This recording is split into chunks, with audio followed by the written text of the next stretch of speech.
This episode of Small Biz 518, we're here at the Palace Theater with Guthrie Bell Productions. Greg, Kim, it's an honor. Greg, why don't you tell us how you got involved with Guthrie Bell Productions? For years and years, I went to a lot of shows. I had a lot of friends in bands. I felt that the local bands were not really getting their due. They were not being treated well. They weren't getting paid to play. So a friend of mine and I found a hall that we could rent, and we decided we're just going to put on a party and hire some local bands that we had, that we were friends with. And right at that time, the new wave of jam bands started. So I went from having, like a couple of shows a month to having, 15 shows a month. And it sort of just took off from there. And I'm still trying to make back that original money. That's incredible. In your time working in the business, how have you seen the music scene change? I did most of my advertising back in the day with flyers. I had kids in colleges handing out flyers, kids at shows handing out flyers, and I found that more productive than radio or press or anything else. It was just put a flyer in a hand, and people look at it and say, oh, that looks like a good show. The Albany music scene has always been amazing.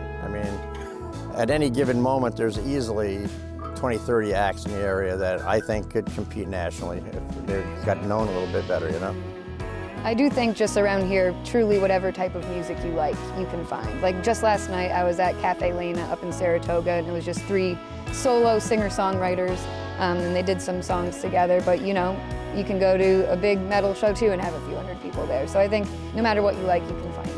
There's waves of different bands, little scenes, little pockets of music collectives that might do little shows together. There's never a lack of it though. What are some of the top bands that you're working with now? Well, I have Dark Star Orchestra coming in here. We have the Wood Brothers coming in. We have Twiddle.